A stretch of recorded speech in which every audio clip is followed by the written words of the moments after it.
Vamos a empezar el estudio bíblico de hoy, que es la segunda parte, precisamente, sobre la justicia de Dios. Estuvimos tratando sobre los primeros 4 mandamientos, nuestra relación total con Dios, cómo debe ser, y ahora vamos a tratar no ya la primera tabla de las 2, sino la segunda, donde precisamente se habla de nuestra relación entre nosotros, entre los humanos. Vamos, como no, a buscar los 10 mandamientos donde están registrados, y es en el libro de Éxodo, capítulo 20, versículo 12. Vamos a ver cuál es precisamente el 5.º mandamiento. Y ahora, antes de empezar a leerlo, vamos, ya que estamos situados, a hacer una oración. Padre, te damos gracias por la oportunidad que nos das, una vez más, de poder estudiar sobre tu palabra. Te queremos pedir que el Espíritu Santo nos ayude a entender esta importante parte de los mandamientos, la relación que hemos de tener entre nosotros tal como tú quieres. Ayúdanos a comprender todo lo que tú nos quieres decir, pero que no solo sirva para una mera teoría, sino que verdaderamente sirva para que lo pongamos en práctica. Ayúdanos a hacer los cambios pertinentes en todo ello y que nos analicemos a nosotros mismos para saber qué cosas hemos de cambiar y pedir la ayuda para que así sea. Que esa ayuda siempre provenga de ti, por encima de todo. Perdona nuestros pecados y bendícenos, que te lo pedimos todo en el nombre de Jesús. Amén. Pues vamos ahora ya, sí, a leer el versículo 12 de Éxodo capítulo 20. Honra a tu padre y a tu madre, para que tus días se alarguen en la tierra que Jehová tu Dios te da. Si miramos bien este mandamiento, nos está diciendo que honrar a nuestro padre y madre nos va a dar larga vida. ¿Esto es siempre así? Hay personas que por honrar al padre y a la madre también han muerto pronto. ¿Qué está sucediendo aquí? Recordemos que este mandamiento fue expresado precisamente cuando ellos iban a entrar en la tierra prometida, en Canaán, y esta era una promesa: si ellos honraban a sus padres, serían prolongados por largos días. Pero terrenalmente, esto entre nosotros no siempre llega a suceder. ¿Cuál quiere ser el verdadero significado de la prolongación de estos días? Pues evidentemente que la gente que haga esto también conseguirá la vida eterna. Esta va a ser la mayor prolongación de días que tendremos por haber hecho lo correcto. Dios también lo premiará. Pero ya veis si es importante el honrar a los padres. Estamos viviendo en una época que lo difícil es que se honre a los padres. ¿Cuánto desprecio hay hacia los mayores? ¿Cuánta rebeldía hacia los padres? Es más, los padres parece que ya no educan lo suficientemente bien a los hijos para que ellos vayan creciendo y se reboten contra los padres. Por tanto, a veces sí que es cierto de que cuando alguien no honra a los padres es porque los padres tampoco han hecho su función correctamente con los hijos. Y no podemos esperar que los niños honren a los padres cuando los padres no hacen lo correcto ante los ojos de Dios. Pero sí que es cierto que si nosotros subimos a nuestros hijos cristianamente, nuestros hijos van a subir honrándonos, porque habrán sido educados en los caminos del Señor. Pero claro que también se pueden rebotar. Puede ser que se lleguen a apartar de Dios, pero eso en su interior siempre estará, porque ellos habrán sido educados desde pequeños del modo correcto. Y ahora nosotros deberíamos esforzarnos en ser padres. No se nos educa para ser padres. Es una lástima. La gente solemos ser padres porque o los niños vienen, o porque sí, vamos a buscar al niño o a la niña, como si llegara de la estación de tren. Pero lo curioso es que no nos planteamos, ¿hemos sido educados para ser padres? Yo os recomiendo un libro buenísimo, excelente, escrito por Ellen White, que se llama Conducción del niño. Ese libro es una recopilación de muchos escritos suyos, que nos habla no solo de cómo educarnos para ser padres, cuando el niño ya ha nacido, sino con muchos años de anticipación a que seamos padres. Y esto deberíamos tenerlo presente, y recomiendo a todas las personas que vayan a ser padres o quieran serlo, que se lo miren bien. Y los que ya han sido padres, y sus hijos aún están en una temprana edad, que no dejen de leerlo, porque encontrarán una gran fortaleza en ese libro, no solo para la educación de los niños, sino su propia educación. Pues bien, vamos a buscar ahora el otro mandamiento, que se encuentra en el versículo 13 del capítulo 20 de Éxodo. Es un mandamiento ultra corto: no matarás. Y este mandamiento, cuando leemos no matarás, todos enseguida entendemos: ah, yo lo cumplo, como no me he matado a nadie, yo lo cumplo. ¿Sí? Vamos a ver si este mandamiento realmente lo cumplimos. Porque nosotros no nos hemos de parar solo en la letra del mandamiento, sino que hemos de buscar el espíritu de la ley. Y vamos a ver cómo en la Biblia se da una ampliación sobre este mandamiento que va mucho más allá de la comprensión que a veces tenemos con estas dos palabras. Para ello, vamos a ver esta extensión de este mandamiento en el libro de Mateo, capítulo 5, y en unas palabras de Jesús. Son los versículos 21 y 22. Nos dice: oísteis que fue dicho a los antiguos, no matarás, y cualquiera que matare será culpable de juicio. Pero yo os digo que cualquiera que se enoje contra su hermano será culpable de juicio, y cualquiera que diga necio a su hermano será culpable ante el concilio, y cualquiera que le diga fatuo quedará expuesto al infierno de fuego. ¿Nosotros nunca insultamos a los demás?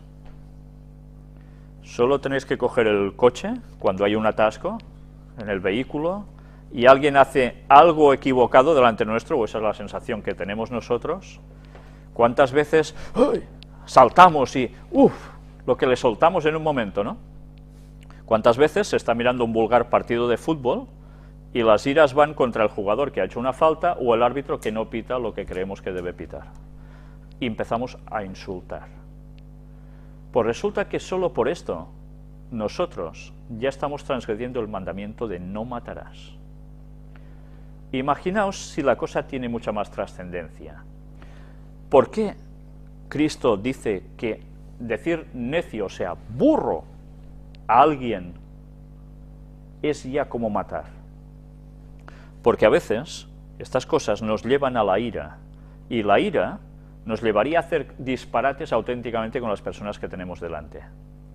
Y a veces, si no se hace, es por temor a lo que te van a hacer los otros, o porque puede pasar quién sabe qué, y nos aguantamos. Pero eso no deberíamos ni sentirlo, deberíamos cortar con ese sentimiento.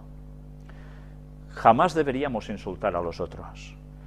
Cuando Jesús o Esteban estaban siendo asesinados, ¿profirieron maldición contra los que les estaban haciendo esto? No. Enmudecieron. Y además decían, perdónalos porque no saben lo que hacen. ¿Y nosotros somos superiores a ellos? ¿Somos superiores a Cristo? Ni mucho menos. Por tanto, quien diga, no, yo no mato, ya voy a ser salvo porque no mato, pues no. Porque ese espíritu de la ley va mucho más allá de esas dos palabras. Pero no nos vamos a quedar con este concepto solo. Vamos a ver cómo en el libro de Primera de Juan, en la epístola, hay algo muy importante también. Vamos a leer en Primera de Juan, capítulo 3, y leamos el versículo 15. Primera de Juan 3:15. Todo aquel que aborrece a su hermano es homicida, y sabéis que ningún homicida tiene vida eterna permanente en él. ¿Os habéis fijado? Se puede ser homicida solo por aborrecer al hermano, al prójimo en general. Estas son palabras de Juan, y Juan fue el apóstol conocido como el apóstol del amor, porque escribía mucho sobre el amor, porque él se apoyaba en el hombro de Jesús, era el más jovencillo de los apóstoles, y él aprendió del amor que transmitía Jesús, y de eso se empapó.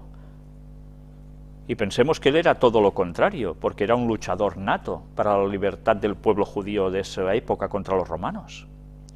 Y en cambio llegó a coger el pleno amor de Dios, hasta el punto de que él es lo que transmitía. Y no hizo otra cosa que referir las palabras de Jesús en modo distinto. Pero veamos, primero quisiera hacer una paradita para recordar en el versículo anterior. Hemos dicho, si os habéis fijado en el texto, que nos hablaba de la condenación en el infierno, ¿verdad? Mucha gente pregunta, ¿el infierno entonces existe? Hay textos bíblicos que dicen eso. ¿Se está refiriendo que el infierno ya está funcionando? ¿O se está refiriendo al infierno que va a funcionar cuando la humanidad que no sea salva va a ser destruida junto a los ángeles caídos y al propio Satanás, después del milenio, que ya hemos explicado alguna vez? La cosa cambia mucho. El infierno no existe actualmente. El infierno va a ser la destrucción final de todo. Es muy distinto. Y para demostrar eso lo iremos mostrando en distintos textos, pero en otro momento, cuando toque. Mientras tanto, vamos a ver cómo no nos podemos conformar, incluso aún con lo que hemos dicho hasta ahora sobre el no matar. Vamos a leer un texto que creo que a más de uno nos va a desmontar totalmente. Primera de Corintios, capítulo 3, escrito por el apóstol Pablo, en el versículo 16 y también el 17. Estad atentos a lo que vais a leer ahora. ¿No sabéis que sois templo de Dios y que el Espíritu de Dios mora en vosotros? Si alguno destruyere el templo de Dios, Dios le destruirá a él, porque el templo de Dios, el cual sois vosotros, santo es. Yo no sé si nos estamos dando cuenta de la verdadera trascendencia de esto. Si nosotros destruimos nuestro propio cuerpo, que es templo del Espíritu Santo, que habita dentro de nosotros, Dios nos va a destruir a nosotros también. ¿Qué importancia tiene esto?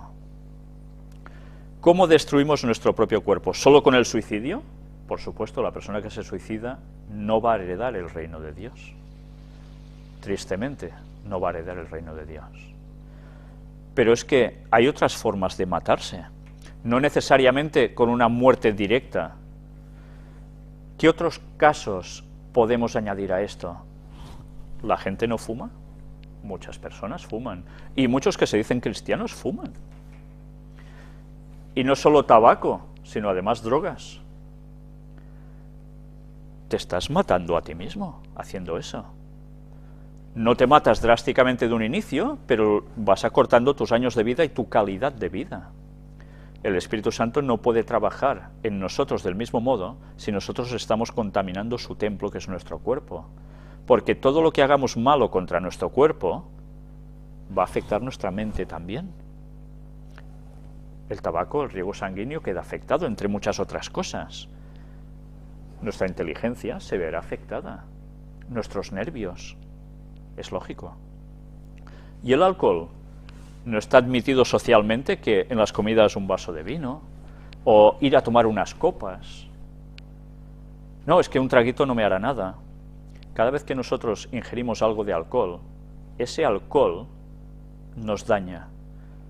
Porque el alcohol nuestro ya genera el alcohol suficiente, nuestro cuerpo, que necesitamos. El que le metemos extra dentro, no lo asimilamos, sino que nos perjudica.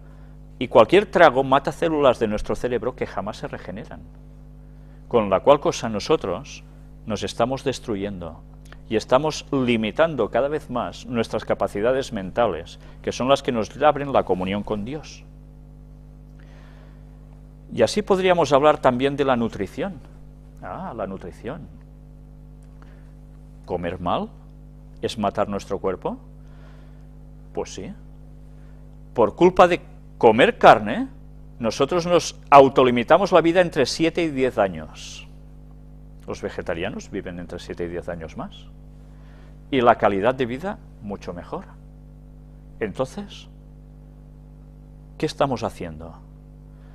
He hablado de la carne, pero podríamos hablar de la leche, podríamos hablar de los derivados de la leche, podríamos hablar del marisco, podríamos hablar de los caracoles, podríamos hablar de muchas otras cosas que la gente toma como un gran manjar y que a veces se ofenden cuando un chino se come a un perro.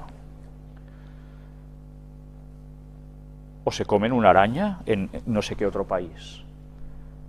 Y no es lo mismo comerse otro animalote de cualquier otra especie. Claro. Sí que es cierto que en el libro de Levítico se habla sobre una serie de alimentos que son carne, son pescado, que Dios permite que su pueblo coma como un mal menor, pero no como la mejor de las dietas, porque al hombre lo hizo vegetariano. Por algo es, Él es nuestro creador, sabe cómo funcionamos. Dedicaremos un estudio bíblico solo a hablar del funcionamiento del cuerpo humano a través de su alimentación, con las normas que Dios pone y con lo que nosotros podemos llegar a hacer. Tengamos presente, Dios conoce muy bien cómo estamos hechos y quiere lo mejor para nosotros, pero quiere nuestra mayor comunión con Él. Y eso, depende de lo que pongamos dentro de nuestro cuerpo, va a quedar alterado. Pero bien, de eso ya hablaremos en su momento. Pero ya veis si el mandamiento del no matarás va mucho más allá de lo que normalmente la gente entiende. Sé que hay personas que dicen, bueno, ¿y por qué Jesús entonces dio de comer peces? Él dio de lo que disponía. Y dentro de lo que había, era lo mejor. Tiene una parte de nutrientes, por otra parte sigue afectando. Pero ahora han pasado los años, ya sabéis que comer peces de mar, ¿qué problema tiene? Que estamos poniendo mercurio en nuestro organismo. Antes esto no pasaba, ahora sí. Aún está peor todo. Siempre que podamos seleccionar el alimento que vamos a poner en nuestro cuerpo, escojamos lo mejor. Y sigamos las directrices que Dios nos ha dicho, porque de lo contrario, nos estamos perjudicando a nosotros, limitamos nuestra vida, nuestra capacidad mental, por tanto limitamos nuestro tiempo para dar el Evangelio a los demás. Cuanto más tiempo vivamos, mejor, para dar el Evangelio, para el bien de los demás, mejor capacidad tendrá nuestro cuerpo, mejor podremos servir a los demás. El egoísmo no tiene que ser la gula, vivir para comer. ¿Cuántos programas de televisión veis que son de cocina? No sé en otros países, pero en España y en Cataluña, muchos. ¿Pero alguno de cocina vegetariana? ¿Lo veis? Qué difícil es encontrar un plato de cocina vegetariana, ¿eh? Pero la gente vive para comer. Qué pena, ¿eh? Que no se haga totalmente al revés las cosas. Bien, vamos a ver el séptimo mandamiento y volvamos a Éxodo 20, versículo 14. Otro bastante corto, pero de una trascendencia tremenda. No cometerás adulterio. No cometerás adulterio. Esta sociedad nuestra, occidental, si se rige por algo, actualmente, ¿por qué es?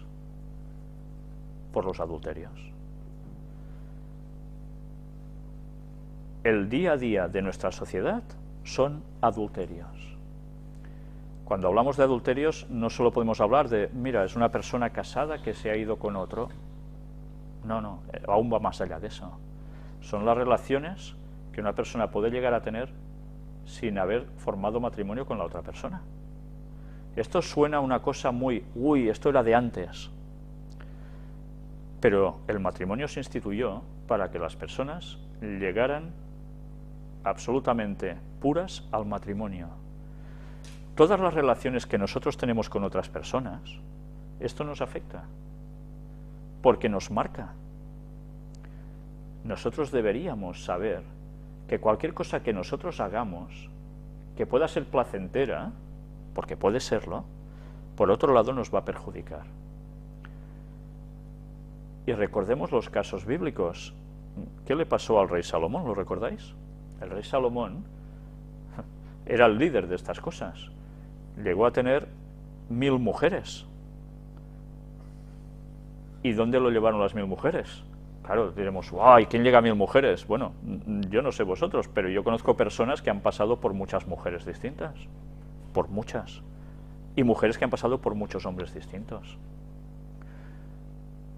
Y si no hacen un cambio en un momento dado de su vida, eso los va a destorotar, porque el matrimonio se lo van a tomar ya como algo, como una banalidad, si es que llegan a matrimonio. Y esto nosotros no podemos olvidarlo. El cristiano no puede funcionar como funciona el resto del mundo. Y esto nos lo podemos aplicar todos. Por tanto, tengamos presente que el no cometer adulterio implica un funcionamiento adecuado de la sociedad, de un respeto total hacia las otras personas. Hay algo más en esto, ¿sabéis? Si uno puede decir, no, yo no he ido con nadie, por tanto, no, yo no he adulterado, ¿sí? Pues vamos a ver qué nos dice Jesús ahora, porque ahora más de uno se va a quedar helado también, ¿cómo no? Leamos el libro de Mateo, capítulo 5, versículos 27 y 28. Oísteis que fue dicho, no cometerás adulterio, pero yo os digo que cualquiera que mira a una mujer para codiciarla, ya adulteró con ella en su corazón. Una cosa es mirarse a una mujer y decir, es bonita, o una mujer mirarse a un hombre y decir, bueno, está bien. Pero otra cosa es pensar, uy, yo a esta... La cosa cambia mucho. No se admira la belleza, sino que se piensa en un deseo sexual. Se codicia. Y a veces ese paso no se da porque o bien no se sabe la reacción de la persona si le vas a hacer algo o decir algo, o bien porque puede implicar problemas de cualquier otra relación. Pero el pensamiento está allí. Y este pensamiento va a seguir generando más pensamientos malos. Porque nuestra mente funciona así. A más pensamiento malo, más se acrecienta. Y nuestra tendencia va a ser más al mal que no el bien. Deberíamos aprender a controlar esos impulsos, para que nuestras mentes digan, no, hasta aquí llego y punto. Pero Satanás conoce nuestras debilidades, sabe que somos humanos, y además sabe que depende cómo comamos nosotros, bebamos, fumemos, tomemos café o cualquier otra historia, estaremos llamando a nuestra propensión animal con más fuerza, porque estaremos más excitados. Y si lo alimentamos con imágenes, con etcétera, etcétera, músicas que incitan a lo mismo, letras de canciones que incitan a lo mismo, etcétera, etcétera, lo que estamos haciendo es acrecentar esos deseos, con la cual cosa se va a ser mucho más difícil que nosotros nos autocontrolemos. Y Satanás sabe que ese es el mejor caramelo para el ser humano, para llevarlo precisamente a su terreno. ¿No lo hizo con el pueblo de Israel? Cuando le dio los 10 mandamientos a Moisés, que baja del monte Sinaí, oye un gran ruido. ¿Y qué sucedió allí? Ese gran ruido no era de celebración, sino que era de fiestas, pero de fiestas de lo más pagano posible. Sexuales a tope, con músicas como lo típico que está haciendo Satanás ahora. Y Dios tuvo que intervenir en eso. El ser humano no cambiamos, somos así por naturaleza. Nuestra tendencia es el mal, debemos luchar contra eso. Otra cosa es que no, yo soy así, pues ya me va bien. Bueno, pues si eso nos va bien, no podemos esperar estar al lado de Dios, porque Dios es santidad.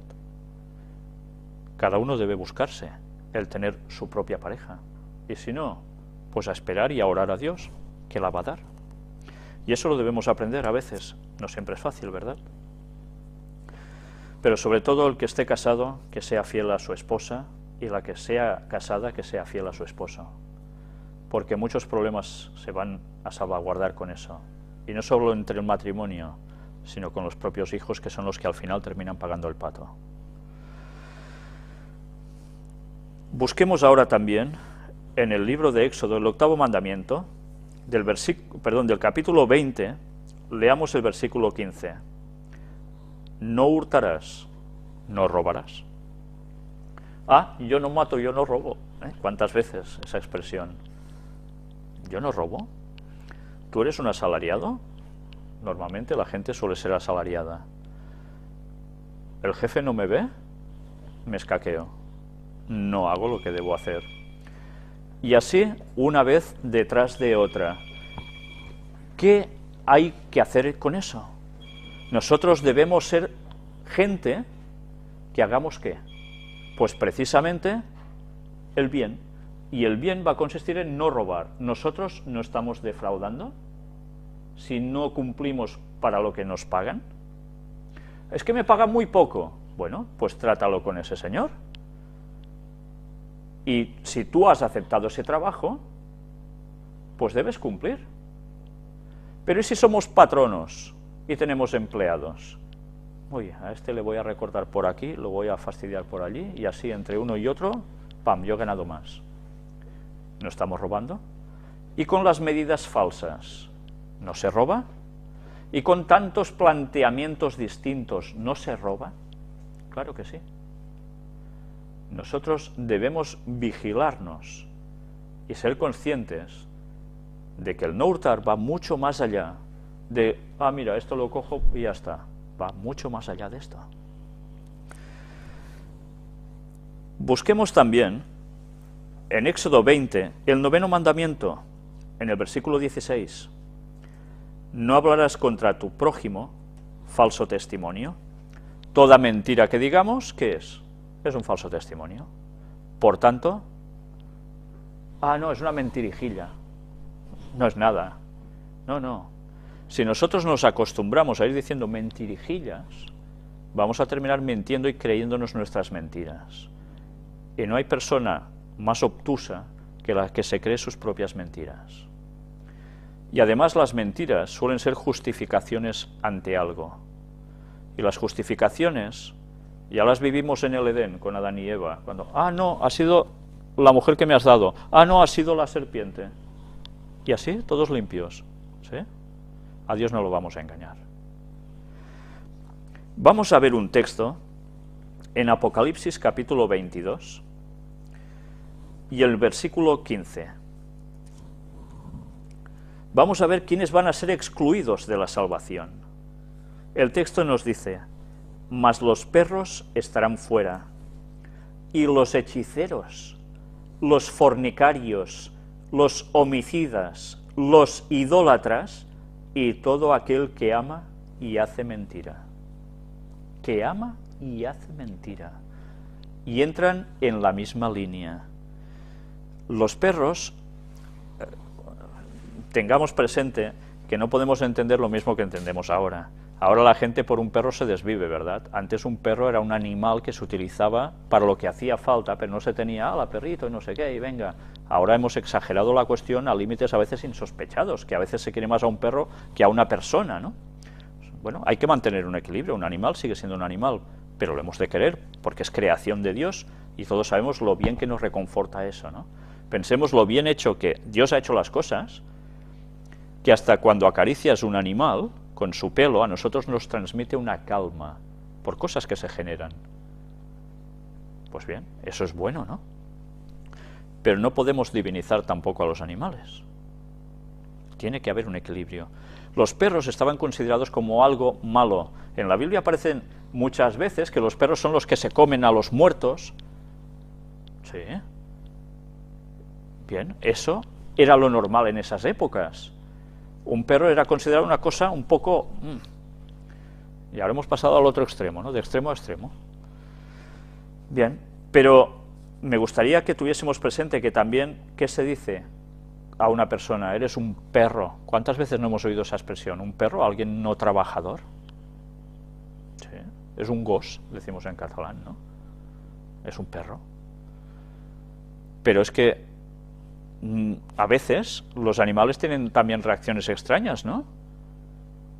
Bien, pues a veces, según qué perro, si tú pasas por ahí al lado, tú puedes ser muy buena persona, pero como el perro, la cabeza se le gire un poco, te puede estar mordiendo un tobillo, como mínimo. No siempre, pero a veces esas cosas suceden. Entonces, no siempre te puedes fiar. Pues las personas de las que no te puedes fiar también son perros. Pero claro, también hay perros buenos, ¿no? Tengamos presente eso. Pero ya ves en qué lista lo ha puesto, junto al lado de los hechiceros. Anda, pues ahora resultará que todos esos adivinos que salen tanto por televisión, en programas nocturnos, tanto como quieras, y por todas partes, y tan bien considerados por la sociedad, son los hechiceros de antes. La gente que adivinaba cosas. Esto es espiritismo, proviene de Satanás, no de Dios. Toda esta gente, si sigue así y no cambia, ya están las fauces de Satanás. Y todos aquellos que van a consultar a ellos van a terminar exactamente igual. Los fornicarios nos pone aquí, los homicidas, los idólatras, los que adoran imágenes, los que tienen ídolos de también cualquier otra cosa, tal como vimos la semana anterior, en el estudio anterior. Pero ya veis, y todo aquel que ama y hace la mentira está en el mismo saco. Nosotros debemos ser gente de palabra, las cosas claras, sin más. Vamos a ver ya el 10º mandamiento, que está en el libro también de Éxodo, como no, el capítulo 20, y ahora el versículo 17. Algunos se van a extrañar, porque estoy diciendo de que este es un solo mandamiento. Sabéis que la Iglesia Católica, como suprime el de las imágenes, el segundo mandamiento, les quedan 9, entonces ¿qué hacen? Pues el último, que es un poco extenso, dicen, pues lo vamos a dividir en 2 y así tenemos 10, porque si no la Iglesia Católica tendría 9 mandamientos. Y vais a ver si no es absurdo esa partición en 2 del último. Vamos a leerlo. No codiciarás la casa de tu prójimo. No codiciarás la mujer de tu prójimo, ni su siervo, ni su criada, ni su buey, ni su asno, ni cosa alguna de tu prójimo. Es un solo mandamiento, el no codiciar. Por tanto, la Iglesia Católica se lo tendrá que hacer mirar esto, porque está dividiendo un mandamiento expresamente para recuperar uno que ha suprimido. Y así pueden decir que creen en los 10 mandamientos. Y ya no digo del cambio del sábado al domingo, ¿no? Impresionante. ¿Por qué no podemos codiciar lo de los demás? Ya estamos con envidias, ¿no? Mira, ese tiene eso, yo quiero eso. ¿Cómo ha funcionado la sociedad hasta ahora, que ha habido bastante opulencia, al menos en nuestro país? Yo he hablado con muchas personas y, ay, ese tiene eso, yo también. Como se lo podían permitir, mira, codicio lo mismo que tiene el otro. Como si los bienes materiales fueran el todo en esta vida para conseguir la gran alegría. Pero es que la codicia, además, nos puede llevar a otra cosa. ¿Qué creéis que nos puede llevar la codicia? Pues vamos a buscar un texto donde, una vez más, muchas personas se van a sorprender. El libro se llama Miqueas. Es uno de esos libros que pocas veces se buscan, pero que tiene un gran significado en sus palabras. Miqueas capítulo 2 y versículo 2. Codician las heredades y las roban, y casas y las toman, oprimen al hombre y a su casa, al hombre y a su heredad. La codicia es antesala ¿de qué? Del robo. Nadie roba si antes no ha codiciado primero. Tú ves algo que te gusta, no puedes tenerlo, lo robo. ¿Por qué? Porque lo has codiciado antes. Por tanto, si ya cortas con ese primer pensamiento que es la codicia, ya no pasarás al siguiente paso. Y no pensarás ya en el adulterio, ni pensarás en robarle nada al otro, porque ya lo has cortado de un inicio. Y esos, si no tenemos la fuerza para hacerlo, se lo debemos pedir a Dios que nos ayude. Pero nosotros debemos colaborar, por supuesto, en todos los sentidos. Veamos un ejemplo de cómo la codicia fue la antesala del robo, y esto lo podemos encontrar en el libro de Génesis, capítulo 3 y versículo 6. Y vio la mujer que el árbol era bueno para comer, y que era agradable a los ojos, y árbol codiciable para alcanzar la sabiduría, y tomó de su fruto y comió, y dio también a su marido, el cual comió así como ella. Primero lo codició, luego, ¿qué hizo? Lo tomó, lo robó, porque Dios le dijo, no comas de este árbol. ¿El árbol de quién era? ¿Era de ellos o era de Dios? Dios es el creador, por tanto, era de Dios. Codició lo que le habían dicho que no hiciera. Eso era tan atractivo a los ojos y a todo, ¿eh? El pecado funciona así, es atractivo, aparentemente. No pensamos en las causas o lo que va a provocar por sucumbir a él. Pues ahora vamos a buscar unos textos donde vamos a ver qué relación hay entre la ley y el Evangelio. Y vamos a leer unas palabras del apóstol Pablo en el libro de Romanos capítulo 3 y en el versículo 20. Nosotros no podemos alcanzar la justificación caras a Dios, porque somos pecadores, ¿no? Entonces, la ley nos señala que nosotros vamos mal. Vamos a leer este texto a ver qué nos pone aquí. Romanos 3:20. Ya que por las obras de la ley, ningún ser humano será justificado delante de él, porque por medio de la ley es el conocimiento del pecado. Es evidente. Por medio de la ley conocemos cuál es el pecado. Y nosotros, cuando nos comparamos con la ley, decimos, yo estoy fallando. Por algún lado o por el otro a veces fallo. Entonces no puedo estar justificado delante de Dios, no puedo obtener esa salvación, no estoy limpio delante de Dios. Aquí tengo un problema, ¿no? Vamos a ver cómo podemos entonces resolver esa cuestión. ¿Cómo podemos ser nosotros salvos entonces? Leamos el versículo 24 del mismo capítulo 3 de Romanos. Siendo justificados gratuitamente por su gracia, mediante la redención que es en Cristo Jesús. Nosotros somos justificados, ¿gracias a qué? A la gracia, la salvación por gracia, lo que Cristo ha hecho sin merecernos, que es morir por nosotros. Dedicamos un estudio bíblico al plan de salvación, lo que Dios decidió poner en práctica para que todos fuésemos salvos. Y eso es lo que nosotros debemos tener siempre presente. No nos podemos salvar por nuestros méritos, por más cosas buenas que hagamos. Necesitamos la justicia de Cristo aplicada a nosotros, su muerte en la cruz, y lo que sigue haciendo después, para que nosotros podamos seguir siendo salvos. Y ahora, vayamos al Evangelio de Juan, capítulo 14, y vamos a ver cuál es el fruto de esa aceptación de Cristo en nuestras vidas. Juan 14, versículo 15. Los mandamientos ya no se deben guardar, dicen algunos. ¿Sí? Mirad qué dice Jesús. Si me amáis, guardad mis mandamientos. Más claro no se puede ser. Si lo amamos, vamos a hacer lo que Él quiere, guardar sus mandamientos, es obvio. Vamos ahora a leer el libro de Santiago, capítulo 2, y vamos a ver cómo no se puede excluir ningún mandamiento de todos los 10, en palabras muy claras. Santiago 2, versículo 10, porque cualquiera que guardare toda la ley, pero ofendiere en un punto, se hace culpable de todos. ¿Por qué? ¿Por qué? Si solo he pecado con uno, los otros 9 no. Pero es que la ley es un bloque. Todo es ley. Si ofendes en un punto, ofendes en la ley. Has transgredido la ley. Por eso debemos mirar de no transgredirla. Y si amamos a Dios, eso tiene que estar ya aquí. Y tenemos que intentar andar como Él anduvo.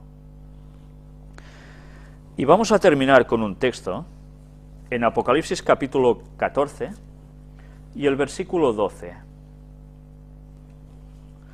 En la Biblia nos habla de quiénes son los santos. En la Biblia vamos a ver que los santos no son aquellas personas que están puestas encima de un pedestal, que la Iglesia Católica ha dicho, estos son santos, y a partir de ahora les podéis orar porque os van a ayudar, etcétera, etcétera. Mirad qué nos dice el versículo 12. Aquí está la paciencia de los santos, los que guardan los mandamientos de Dios y la fe de Jesús.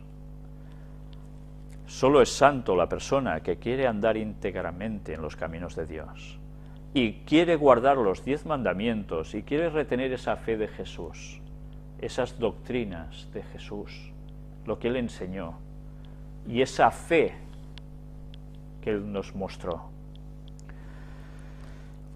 Algún día seguiremos añadiendo detalles a este texto, porque vamos a ver que tiene una implicación aún más importante de la que hoy vamos a comentar.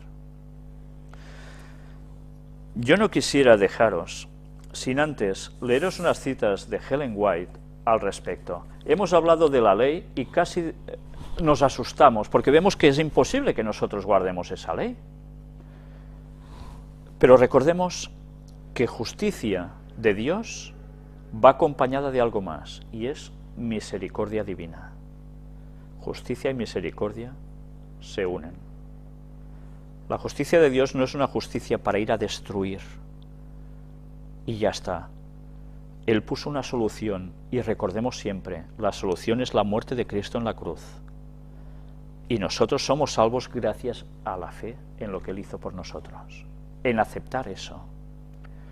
Y nos va a dar fuerzas para poder cumplir esa ley y llegar a ser de los 144.000 sellados que nos habla el Apocalipsis, que en el fin del tiempo van a vivir sin intercesor en el cielo, porque Cristo estará cambiándose de ropaje, de sumo sacerdote, de interceder por nuestros pecados, y se va a vestir con sus ropas reales, de realeza, para venir como rey y decir punto y final a todo esto.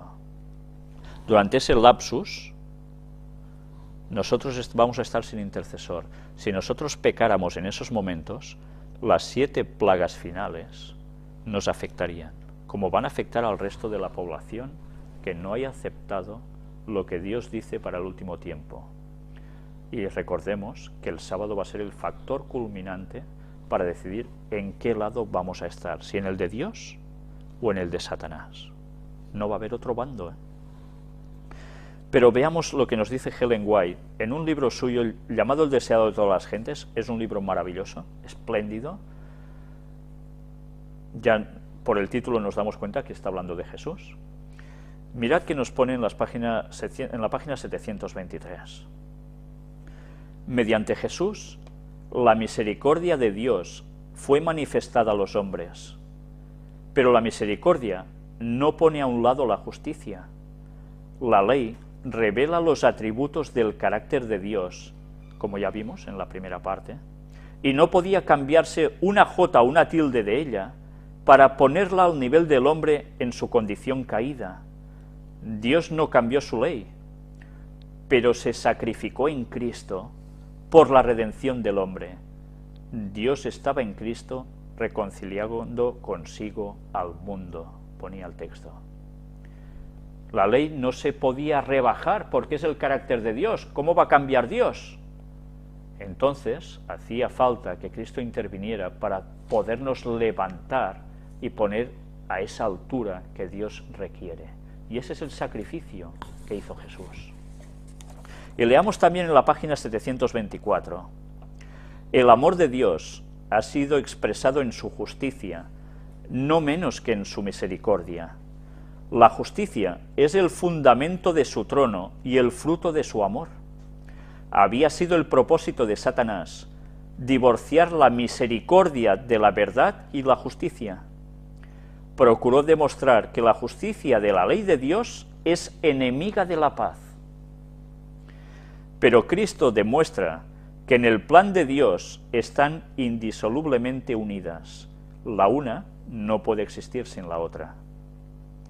La misericordia y la verdad se encontraron, la justicia y la paz se besaron, nos dice el texto bíblico, y esto se hizo en Jesús. Por su vida y su muerte, Cristo demostró que la justicia de Dios no destruye su misericordia, que el pecado podía ser perdonado y que la ley es justa y puede ser obedecida perfectamente. Las acusaciones de Satanás fueron refutadas. Dios había dado al hombre evidencia inequívoca de su amor. Otro engaño iba a ser presentado ahora. Satanás declaró que la misericordia destruía la justicia, que la muerte de Cristo abrogaba la ley del Padre. ¿Os suena esto? Muchas religiones dicen, Cristo muere en la cruz, se acabó la ley. Entonces, ¿se ha acabado el carácter de Dios? Qué absurdo razonamiento, ¿eh? Ahí estaba Satanás instigando esto. Si hubiese sido posible que la ley fuera cambiada o abrogada, Cristo no habría necesitado morir, es obvio. Pero abrogar la ley sería inmortalizar la transgresión y colocar al mundo bajo el dominio de Satanás. Porque la ley era inmutable, porque el hombre podía ser salvo únicamente por la obediencia a sus preceptos, fue levantado Jesús en la cruz. Sin embargo, Satanás representó como destructor de la ley aquel mismo medio por el cual Cristo la estableció. Alrededor de esto girará el último conflicto de la gran lucha entre Cristo y Satanás, en la ley, la vigencia de la ley o su cambio. Es interesante lo que continúa diciendo, porque nos dice que al final la controversia va a estar precisamente en el sábado, porque han sido cambiados los mandamientos y se va a instaurar el domingo como día de reposo. El pueblo de Dios va a seguir fiel a observar el sábado. Ya veis que entonces nosotros debemos hacer algo más. Debemos observar la ley, pero debemos ¿el qué? Pensar en que Cristo murió por nosotros para ser salvos. Bien, tenemos la justicia y la misericordia de Dios y no vamos a desechar la verdad. ¿Vamos a pretender que Dios cambie la ley para ponerla a nuestra medida? ¿O somos nosotros los que nos hemos de poner a la medida de Dios y de su ley? Pues bien, que Dios nos ayude a ello, y el próximo estudio, si todo va bien, va a ser: ¿habrá juicio final? ¿Sí? ¿No? ¿Es una bobada? Lo veremos en su momento. Pues que Dios nos ayude a ello, y vamos a terminar con una oración.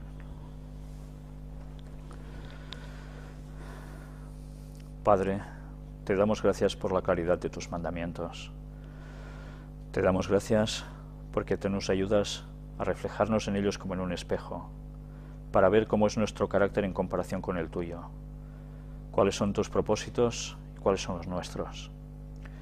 Y por eso te hemos de pedir, Señor, que tú nos ayudes a cambiar todo lo malo que hay en nosotros, que nos ayudes a sabernos cuidar nuestras avenidas del alma y lo que ponemos en nuestro organismo, para que nos sea mucho más fácil seguir tu voluntad.